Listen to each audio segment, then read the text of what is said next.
সাগর, গঙ্গাসাগর, অন্যরকম রূপ রাত্রেবেলা। কি শোভনা, এই ভেসেলে যেতে পারবে এত লোক? হ্যাঁ, তাই সবাই বলছিল যে এত খালি আছে।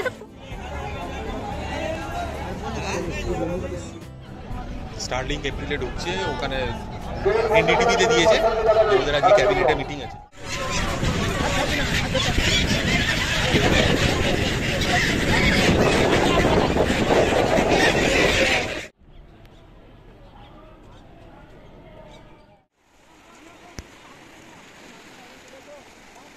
আচ্ছা, এটা দেখো সমুদ্র কাঁকড়া উঠেছে, দেখো কি বড়।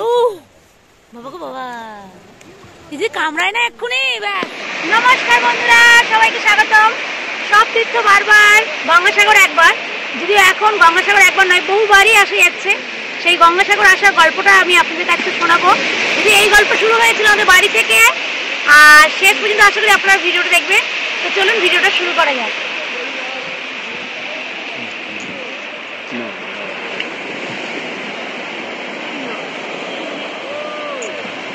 আজকে হচ্ছে 13ই ফেব্রুয়ারি 2025, বৃহস্পতিবার। এখন সকাল 6টা।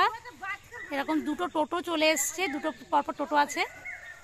খুব তাড়াহুড়ো করতে হচ্ছে আর কি। ট্রেনটা ধরবো গিয়ে আগে। মোটামুটি এখান থেকে ভিডিওটা স্টার্ট করছি। চারিদিকে দেখুন কেমন কুয়াশা।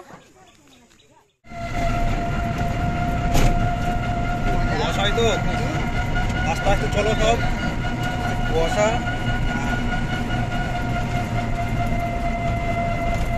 আধা ঘন্টা টোটো জার্নি করে আমরা এসে পৌঁছে গিয়েছি লক্ষ্মীকান্তপুর স্টেশনের কাছে। এবং ইতিমধ্যে আমরা ইউটিএস অ্যাপ দিয়ে আমাদের মোট আমরা যাচ্ছি 11 জন অ্যাডাল্ট এবং দুটো বাচ্চা, বড় 11 জনের সবার টিকিট কেটে নিয়েছি। এবং এই লক্ষ্মীকান্তপুর স্টেশন সকালবেলা যারা কলকাতার দিকে যাবে সেই সমস্ত যাত্রীদের ভিড় বেশি, কিন্তু আমরা যাব নামখানার দিকে। আমাদের গন্তব্যটা হচ্ছে আজকে কাকদ্বীপ স্টেশন। লক্ষ্মীকান্তপুর স্টেশনে এসে ওভারব্রিজ দিয়ে আমরা চলে গেলাম 2 নম্বর প্ল্যাটফর্মের দিকে, কারণ আমাদের ট্রেনটা আসবে 2 নম্বর প্ল্যাটফর্মে। এই হচ্ছে 2 নম্বর প্ল্যাটফর্ম। এবং প্ল্যাটফর্মে ঢুকতে না ঢুকতেই আমাদের ট্রেনটা চলে এসছে। এই ট্রেনটা শিয়ালদা থেকে ছাড়ছে 5টা 20-তে, লক্ষ্মীকান্তপুরে ঢুকছে 6টা 52। এবং এখানে ওই 8 মিনিট মতো, না 10-13 মিনিট মতো রেস্ট নিয়ে 7টা 5-এ ট্রেনটি আবার যথারীতি লক্ষ্মীকান্তপুর স্টেশন থেকে ছেড়ে দিল।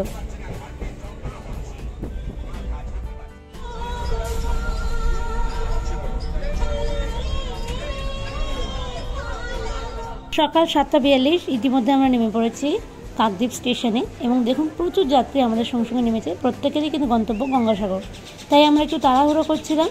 স্টেশন থেকে 2 নম্বর প্ল্যাটফর্ম থেকে আমরা নেমেই ধরে নিলাম দুটো টোটোতে 7 জন করে ওরা বসাবে, 7%।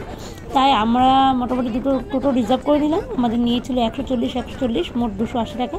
এবং আমরা গঙ্গাসাগর অ্যাপ মানে এই অ্যাপ থেকে আমরা দেখে নিয়েছিলাম যে ভেসেল টাইম রয়েছে 8টা 15, মানে আমাদের হাতে মোট আধ ঘন্টার মতো টাইম আছে। তাই আমরা একটু তাড়াহুড়ো করছিলাম যাতে তাড়াতাড়ি পৌঁছতে পারি। এবং এই গঙ্গাসাগর লট নাম্বার 8-এ যাওয়ার সময় দেখুন রাস্তায় কি সুন্দর সুন্দর মূর্তি করা আছে। এগুলো দেখতে দেখতে আমরা পৌঁছে গেলাম লট নাম্বার 8-এ 4 নম্বর জেটিঘাটে।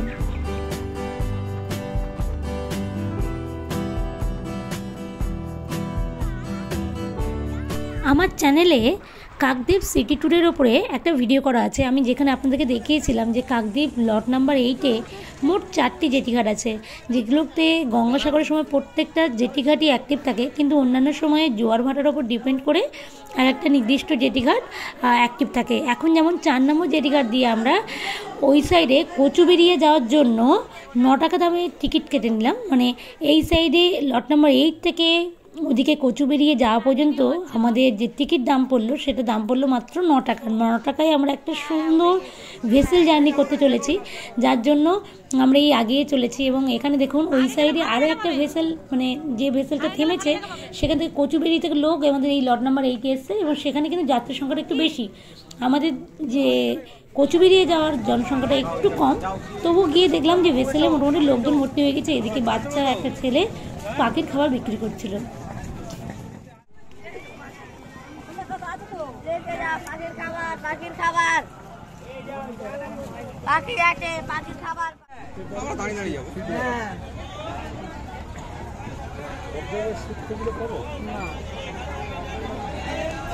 আমাদের ভেসেল ঠিক 8টা 15-য় ছেড়ে দিল।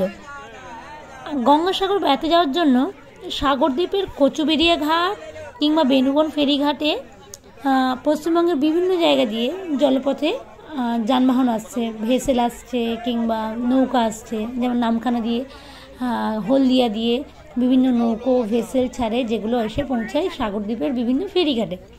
তবে আমার পার্সোনালি কেন জানি না মনে হলো যে কাকদ্বীপ থেকে লট নাম্বার 8 থেকে এই ভেসেলে আসাটা খুবই নিরাপদ। যেহেতু আমরা ছোটোবেলায় পড়েছি একটা 3 কেজি ওজনের বাটখারা হয়তো জলে ডুবে যেতে পারে, কিন্তু একটা 5 কিলো ওজনের কড়াই জলে ভাসে। সেই দিক দিয়ে নিরাপত্তার যদি কথা বলা যায় তাহলে বলবো যে ভেসেলটা খুবই নিরাপদ। আর একটা জিনিস, যে এই ভেসেল জার্নির সময় এই যে পাখিগুলোর আনাগোনা, এই দৃশ্যটাকে উপভোগ করার জন্য অতি অবশ্যই আপনাকে এই ভেসেল জার্নি করতে হবে, যেটা আমরা করে কিন্তু আমাদের প্রচণ্ড ভালো লেগেছে। বাবা ধরে থাকবে।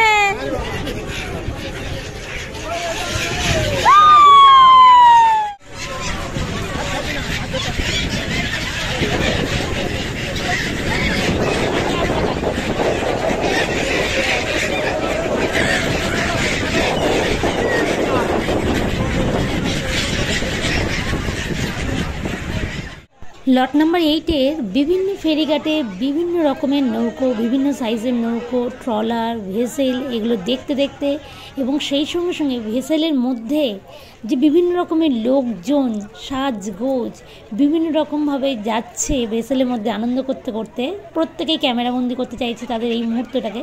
এবং আমি কিন্তু দেখেছি, এই নিয়ে আমি দ্বিতীয়বার গঙ্গাসাগরে গেলাম, যে গঙ্গাসাগরে কিন্তু নন বেঙ্গলি লোকেদের কিন্তু আনাগোনা প্রচুর পরিমাণে লোকজন আসে। এবং এখানে আমাদের দুই বাবু পুরো একদম ভেসেলের সামনে দুই দাদুর কোলে দাঁড়িয়ে দাঁড়িয়ে তারা দেখছে পাখিদের আনাগুলোগুলো। এবং আমিও ক্যামেরাবন্দি করার চেষ্টা করছি। প্রত্যেকটা মুহূর্ত এত সুন্দর লাগছে কি বলবো। দেখুন লোকজন কিচকিচ করছে, মানে ভরে গিয়েছে। তো অনেকে বললো যে না, ভেসেলটা ফাঁকা আছে। এবং এই সাইডে একজন ভদ্রলোক তিনি বিক্রি করছিলেন পাখিদের দানা, মানে যেগুলো পাখিদেরকে খাওয়ার জন্য তিনি মাঝে মাঝে কী করছেন, নিজেই একটা ছোটো ছোটো দেখাচ্ছেন, মানে ডেমো হিসাবে। এবং লোকজন সেই দেখে এই দানা 10 টাকা প্যাকেটে কিনে নিচ্ছেন। অনেকে তো বলছে দানা বিক্রি করেই ভদ্রলোক অনেক বড় লোক হয়ে যাবে। এবং সেই সঙ্গে আরও একটা জিনিস আপনাদেরকে বলবো, যে এই ভেসেলে কিন্তু টয়লেটের সুবন্দোবস্ত রয়েছে। যদি কারোর ইমার্জেন্সি পড়ে সে কিন্তু এখানকার টয়লেটটা ইউজ করতে পারবে।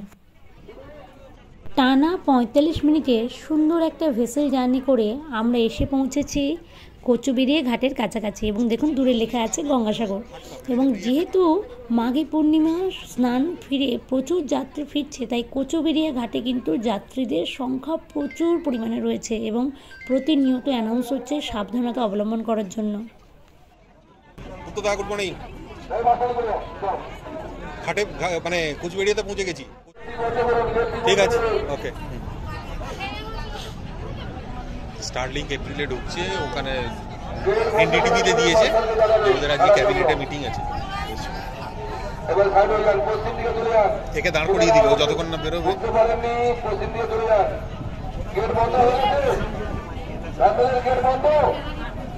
লট নাম্বার 8 থেকে কচুবেড়িয়া ঘাট পর্যন্ত যারা ডেলি জার্নি করেন তাদের থেকে একটা ইনফরমেশন পেলাম যে কদিন যাত্রীর এত চাপ রয়েছে যে গঙ্গাসাগর অ্যাপ ভেসেলে যে সমস্ত ভেসেল টাইম দেখাচ্ছে তা ছাড়াও মানে প্রতি মুহূর্তে একটা করে ভেসেল আসছে এবং যাত্রী ভর্তি করে নিয়ে যাত্রী বোঝাই হয়ে গেলে সেটা ছেড়ে দিচ্ছে, মানে বেশিক্ষণ ওয়েট করছে না, প্রায় 30 মিনিট অন্তর অন্তর করেই কিন্তু ভেসেল ছাড়ছে। এবং দেখুন আমাদের সামনেই এই একটা ভেসেল যাত্রী বোঝাই হয়ে এটা সরে গেল, তারপরে কিন্তু আমাদের কচুবেড়িয়া ঘাটে আমাদের ভেসেলটাকে নোঙর করানো হচ্ছে। এত লোক দাঁড়িয়ে আছে, সর্বনাশ। এখানে গেট নেই তো, এইখানটা নেই, ঠিক আছে, ঠিক আছে।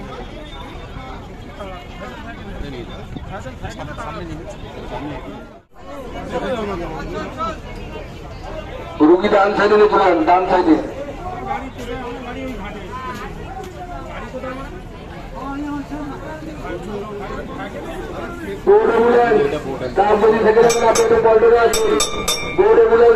এইটা তো এমনি আরো একটা হয়, মানে ইয়েটা একটু দোতলা কবল ছড়ে দাও।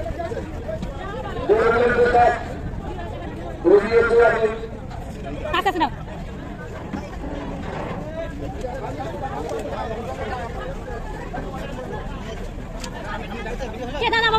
লোকে থাকুক আমাদের টাইম আছে, প্রচুর টাইম আছে।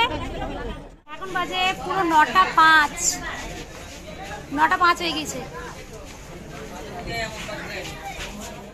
আমরা যে ভেসেলটা থেকে নেমে পড়লাম সেই ভেসেলেই এখন দেখুন যাত্রীরা উঠছে, এবং কি পরিমাণ যে যাত্রী আপনাদেরকে একটু দেখাতে চাইছি। মানে প্রচুর যাত্রী দাঁড়িয়ে আছে, এবং তারা মানে প্রত্যেকের পায়ের দিকে লক্ষ্য রেখে, প্রত্যেকে বলছে পায়ের দিকে লক্ষ্য রেখে তারা যাচ্ছে, এবং পুলিশের তৎপরতা কিন্তু সব দিকে সক্রিয় রয়েছে দেখলাম।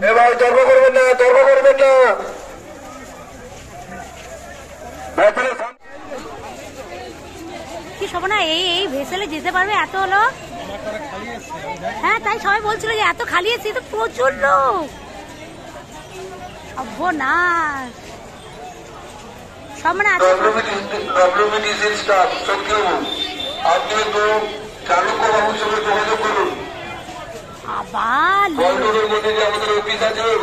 ওইদিকে লাইন দেখো, ওই দেখো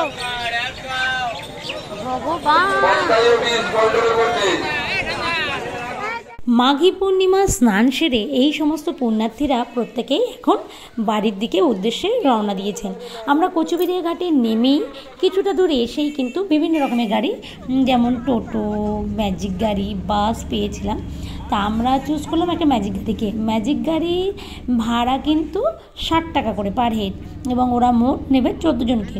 যদিও আমরা ভাগ্যক্রমে এমন একটা ম্যাজিক গাড়ি পেয়েছি যিনি কপিলমুনি মন্দিরের দিকে আসছিলেন, তিনি বললেন 30 টাকা করে দিন হয়ে যাবে, এবং তিনি আরও রাস্তায় বিভিন্ন যাত্রী পেয়েছিলেন, তাদেরকে তুলে নিয়েছিলেন। এবং এইভাবে আমরা একটা সুন্দর ম্যাজিক গাড়ি জার্নি করতে করতে সাগরের বিভিন্ন এলাকা, যেমন রুদ্রনগর, মনসাদ্বীপ, এই সমস্ত এলাকার জনজীবন দেখতে দেখতে পৌঁছে গেলাম কপিলমুনি মন্দিরের কাছে। কচুবেড়িয়া ঘাট থেকে সাগরদ্বীপের কপিলমুনির আশ্রম বা কপিলমুনির মন্দির হচ্ছে গুগল ম্যাপে দেখাচ্ছে 30 কিলোমিটার। এবং এই যখনই আপনি কচুবেড়িয়া ঘাট থেকে আসবেন তখন ঠিক আপনাকে নামিয়ে দেবে এই জায়গাটা কিন্তু আপনাকে নামিয়ে দেবে, এবং এখান থেকে আপনাকে আবার টোটো ধরে যেতে হবে কপিলমুনির মন্দিরের কাছে। যেহেতু আমাদের গাড়িটা পেয়েছিলাম পুরোপুরি মন্দিরের কাছে যাচ্ছিলো, তাই আমরা এখান থেকে কিন্তু রাস্তায় একটা টার্ন নিয়ে ঢুকে গেলাম কপিলমুনির মন্দিরের রাস্তায়। এবং দেখুন আমরা যেতে যেতে বুঝতে পারলাম যে সাগর মেলা সবে সদ্য শেষ হয়েছে, বা মাঘী পূর্ণিমার একটা বড় মেলা শেষ হয়েছে। কারণ চারিদিকে ছড়িয়ে ছিটিয়ে যে সাগর মেলার বা মাঘী পূর্ণিমার যে সমস্ত ঘরগুলো ছিল, প্যান্ডেলগুলো ছিল, সেগুলো সব গুটিয়ে নেওয়া হচ্ছে, এবং চারিদিকটা একটু অপরিষ্কার হয়ে আছে। ইউথ হোস্টেল, দেখো ইউথ হোস্টেল, ঠিক আছে, এই গঙ্গাসাগর ইউথ হোস্টেল। হ্যাঁ, গাড়ি থেকে নেমে ড্রাইভার ভাইকে টাকা দেওয়া হচ্ছে, এবং সেই সঙ্গে আমি দেখে নিচ্ছি যে গাড়ির মধ্যে কোনো ব্যাগ ট্যাগ পড়ে আছে কিনা। এগুলো আমার একটু পুরনো অভ্যাস বলতে পারেন। এবং তারপরে সরাসরি চলে যাবো হোটেলে। পুরো 10টা 10।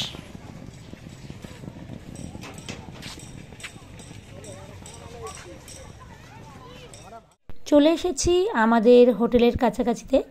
এটা হচ্ছে সাগর কটেজ, সাগর পঞ্চায়েতের আন্ডারে এই কটেজটি চালানো হয়, এবং আমি আগে থেকে এখানে ফোন করে রেখেছিলাম রুম রাখার জন্য, এবং তারা রেখেও ছিলেন। এবং এর অবস্থানটা দেখুন, ঠিক এই দিকটা হচ্ছে কপিলমুনির মন্দির, এবং এই হচ্ছে আমাদের সাগর কটেজ। এখানকার রুমগুলোর ওপরে আমি সম্পূর্ণ আলাদা একটা ভিডিও আনবো, যে থেকে বুঝতে পারবেন যে সাগর ভ্রমণটা কীভাবে বাজেট ফ্রেন্ডলি করতে পারবেন। এই হোটেলে না থাকলে বুঝতে পারবেন না। এই দিকটা হচ্ছে সমুদ্র, যেখানে স্নান করতে আমরা যাব, এবং যেহেতু আমাদের টিমের ছোটো ছোটো সদস্য আছে, আমরা যখন খুশি তখন গিয়ে সমুদ্রে এনজয় করতে পারবো। এবং এই হচ্ছে খাবার হোটেল, মানে পুরো একদম কটেজের সামনে খাবার হোটেলও রয়েছে। কিন্তু 11টা বেজে গিয়েছে।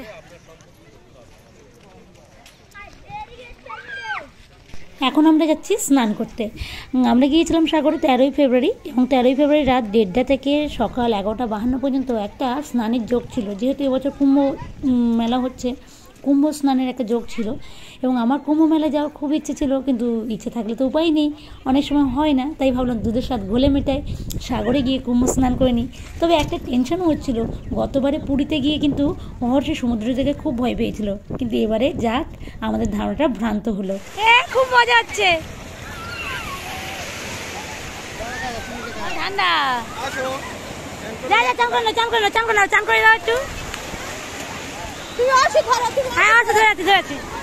আর না, এখানে থাকো। ভাইরা খুব আনন্দ করছে এবারে। তো ধরে থাকো।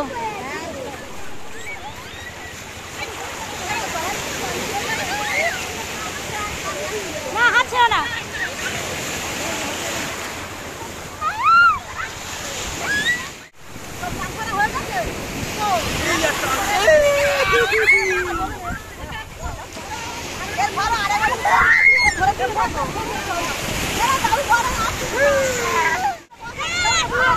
এইদিকে এইদিকে এইদিকে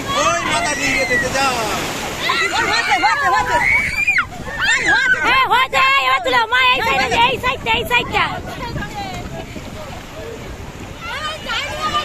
স্নান করতে বেশ মজা লাগলো, কারণ যেহেতু এই সময় জোয়ার ছিল এবং জোয়ারের জন্য অনেকটা জলোচ্ছ্বাস হচ্ছিল, বেশ মজা লাগছিল। আমাদের আরও সবসময় খুব মজা করেছে।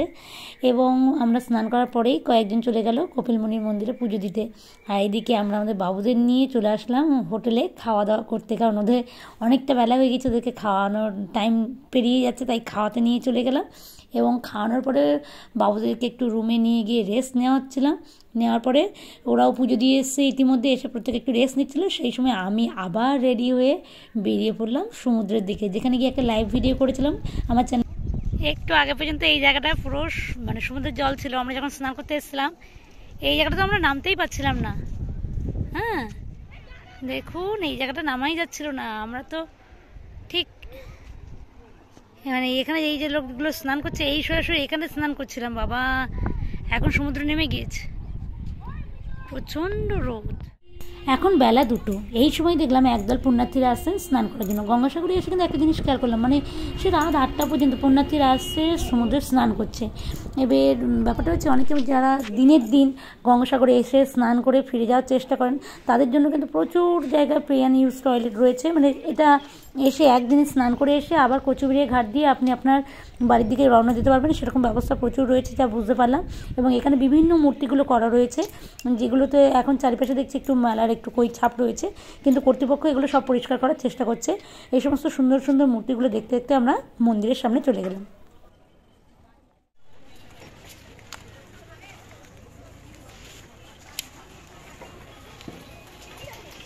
মন্দিরের সামনে ডান দিকে রয়েছে বিভিন্ন ডালাঘর, যেখান থেকে আপনি ডালা কিনে মন্দিরে গিয়ে সরাসরি পুজো দিতে পারবেন। এখন দুপুরবেলায় মন্দির চত্বরটা একদম ফাঁকা ফাঁকা।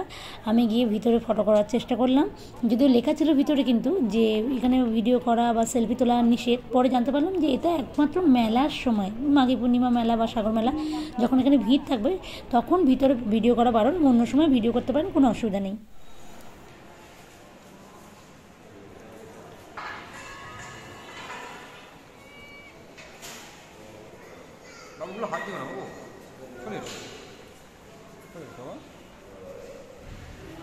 ভগবান শ্রী রামানন্দ আচার্যজি, নরসিংহ ভগবানের মূর্তি, রাধা কৃষ্ণের দরবার,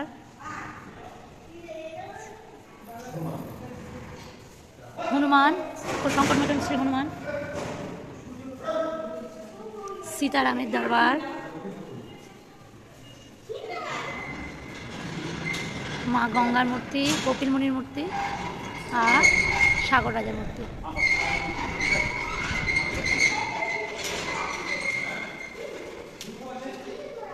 শিব দোয়ার, শিবের দরবার, শিব পার্বতীর দরবার, বিশালক্ষী বনদেবী, দেবরাজ ইন্দ্র এবং শ্যামকরণ অশ্ব, মা কালী, শিব পরিবার। মন্দিরের পাশেই রয়েছে পবিত্র কপিলমুনি সরোবর। এই সরোবরটি কিন্তু সুন্দরভাবে বাঁধানো এবং চারিদিকে সুন্দরভাবে বসার ব্যবস্থা করা আছে। সন্ধ্যেবেলা কিংবা বিকেলবেলা এখানে বসলে কিন্তু খুব সুন্দর লাগবে। পরিবারের সঙ্গে এখানে বসে গল্প, ঠাকুরের নাম করতে বেশ ভালোই লাগবে কিন্তু আপনাদের।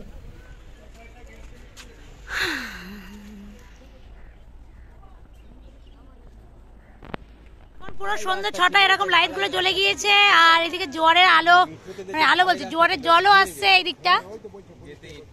বেশ অন্যরকম পরিবেশ। আজ বিশ্বনাথ ধান নাড়াচ্ছে, সবাই আছে অন্ধকারে, অন্যরকম লাগছে। এবার এই দিকটা আলোয় আলো, বেশ সুন্দর হয়ে গিয়েছে, কি সুন্দর লাগছে দেখতে। সমুদ্র থেকে মন্দিরে যাওয়ার পথে কিন্তু এইভাবে সারি সারিভাবে বিভিন্ন দোকানের পসরা রয়েছে, যেখানে ব্যাগ, শাঁখের জিনিস, শাঁখা, বাচ্চাদের খেলনা, বিভিন্ন ইত্যাদি রকমারি জিনিস আপনি পেয়ে যাবেন। আমাদের বাবুদের জন্য দুটো খেলনা গাড়ি কেনা হয়েছিল এবং এগুলো কেনাকাটা করতে করতে কিন্তু আপনাদের মোটামুটি অনেকটাই স্মৃতি বহন করে নিতে পারবেন গঙ্গাসাগরে।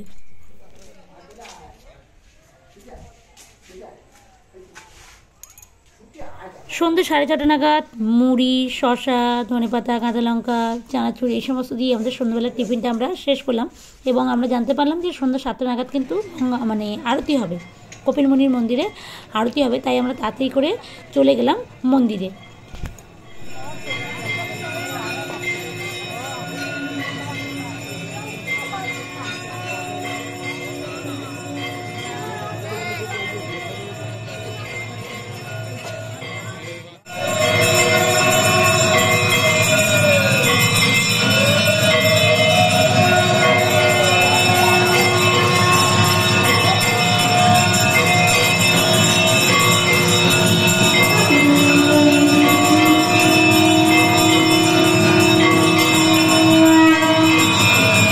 গঙ্গাসাগরে এসে যদি এক রাত্রি আপনি এখানে থাকেন তাহলে অতি অবশ্যই এই সন্ধ্যা আরতি কিন্তু দেখবেন। আমি জানি না ভিডিওতে কতটা বুঝতে পারছেন বা সেরকম অ্যাটমসফিয়ার আপনাকে বলতে পারবো না, কিন্তু আমরা যারা ওখানে বসেছিলাম মানে যে জিনিসটা ফিল করছিলাম এবং এত সুন্দর লাগছিলো। এই সামান্য জিনিস হয়তো ভিডিও মনে হচ্ছে যে একটা সামান্য জিনিস, কিন্তু আপনাদেরকে বোঝাতে পারবো না যে এত সুন্দর লাগছিলো, আমাদের এত ভালো লাগছিলো, মনে হচ্ছিলো গঙ্গাসাগর ভ্রমণটা কিন্তু আমাদের পরিপূর্ণ হয়ে গেল।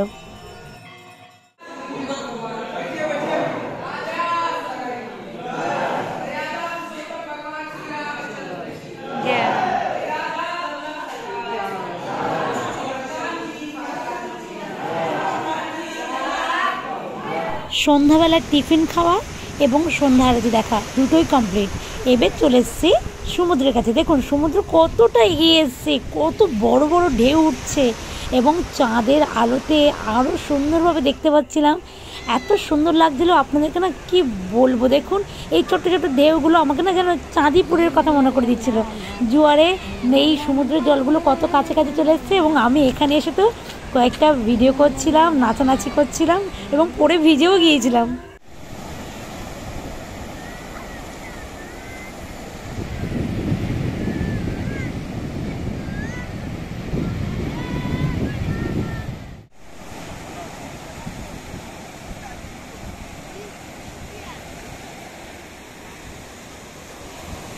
সমুদ্রকে গুড নাইট জানিয়ে চলে আসলাম আর বলে আসলাম দেখা হবে আগামীকাল সকালবেলা। এই যে আলোগুলো দেওয়া আছে কালকে রাততলা জ্বলছিল, এগুলো এই গাড়ির মধ্যে রয়েছে। ভালো করে দেখুন, এই লাইটটা গাড়ির মধ্যে আছে, মানে যখন তখন এইগুলোকে সরিয়ে নিয়ে যাওয়া হবে। মেলা উপলক্ষে নিশ্চয়ই এই চাদরটা পুরোপুরি এইভাবে দেওয়া হয়েছে, অন্য সময় থাকবে না। সকাল 6:45 নাগাদ সবাই ঘর থেকে বেরিয়ে এসছে, কারণ সকলের বক্তব্য যে বেড়াতে এসছি অত ঘুমাবো না। একদল গিয়েছে হরিনাম সংকীর্তন হচ্ছে মন্দিরে সেখানটা, আর একদল চলে এসছে সমুদ্র সৈকতের কাছে।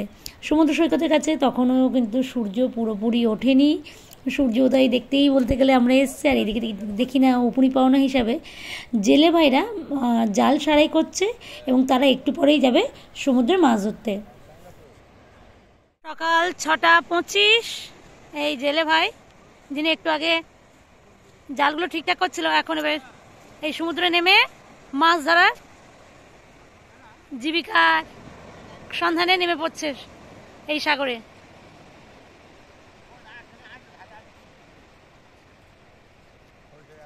আর এক দল ঠিক ওই জায়গাটা হ্যাঁ এই জায়গাটা আর এক দল, কিন্তু তারাও কিন্তু মাছ ধরছে। নুড়ি নুড়ি নুড়ি নুড়ি ভাই ঝিনুক ঝিনুক পেয়েছে, দেখো দেখি এই ঝিনুক দেখি দেখো আমার হাতে ঝিনুক পেয়েছে। এটা কি? এটা শাঁখের মতো, বাহ। ওই দেখো এইদিকে মাছ ধরা চলছে।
এই তো ফোনে কিছু পড়েছে বাবা, কাঁকড়া পড়েছে।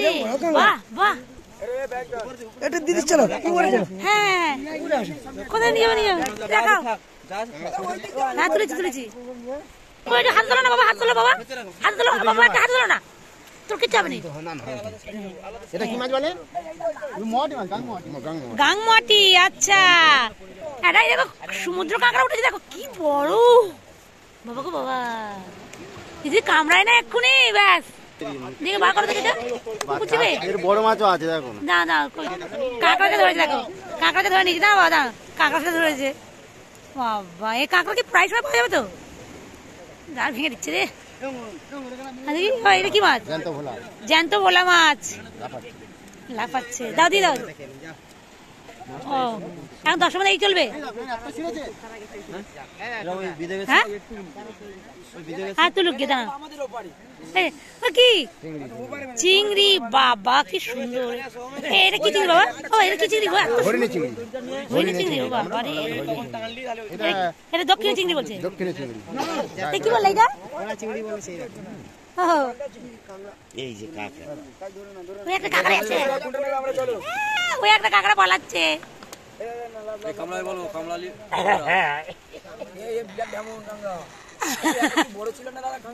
হ্যাঁ ধরেছে তো।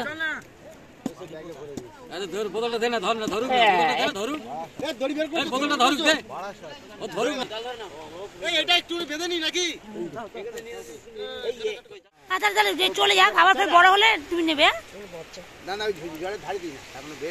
ওই একটা শাঁখ, এই দেখো বাবা, তুলে দেখি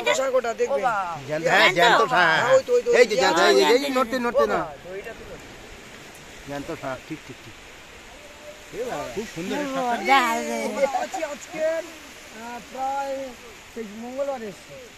কোথায়? কুটুম্বাড়ি নাকি আপনাদের? আচ্ছা, সব আপনারা কোথায়? আপনাদের বাড়ি কোথায়? চরণ লাইনে। আমার লক্ষ্মী থেকে এসছি।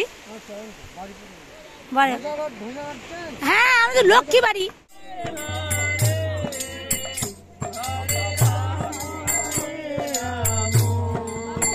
কাজ হচ্ছে না।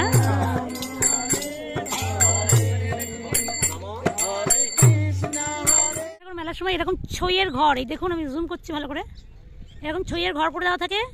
জেঠিমার কাছে গল্প শুনেছিলাম, এখন ছইয়ের ঘর যে যার মতো এসে নিয়ে নেবে, নিয়ে থাকবে, রান্নাবান্না করবে, খাবে, বেশ মজা। সকালবেলা খুব চকচক করছে, মন্দিরটা দেখা যাচ্ছে। মাঘী পূর্ণিমা উপলক্ষে এই জায়গাটা ময়লা হয়ে গেছে বর্তমানে, পুরো প্যান্ডেল করা ছিল, পুরো প্যান্ডেল করা ছিল। এখানে মানে ফ্রিতে থাকতে পারবে, বিভিন্ন লঙ্গরখানাতে বা বিভিন্ন জায়গায় যে খাবার দেবে, খাবার। এটা অফিস রুম বা কিসের ছয়ের ঘর। 9টা নাগাদ আমরা গঙ্গাসাগর স্নান আমাদের কমপ্লিট করে নিলাম। তারপর আমার দুই মা আনন্দে হরিনাম করতে লাগলো।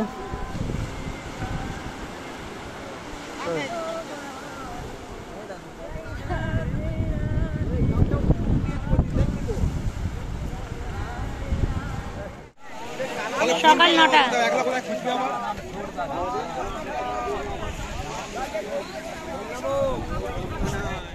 সকাল 9:30। এবার আমরা বেরিয়ে পড়ছি, আর ওয়েট করবো না, যেভাবে এসছি সেইভাবে যাব।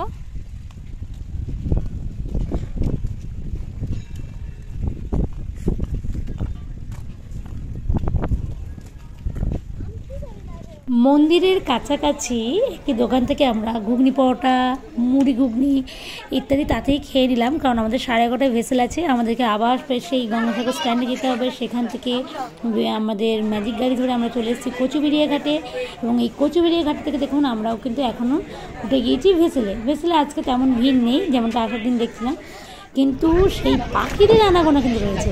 এগুলোকে ভিডিও করবো না কি বলবো, মানে প্রচুর ভিডিও করেছি, মানে সবগুলো না যদি দিই ভিডিওটা অনেক বড় হয়ে যাবে। এদিকে আবার কি করেছি দেখছি সোনু কাজ ওই কচুবেড়িয়া ঘাটের কাছ থেকে একটা দোকান থেকে বড় বড় মদন বাজার প্যাকেট কিনে নিয়েছে, এবং সেগুলো দিচ্ছে। আর পাখিরা এসে কিচিরমিচির করছে।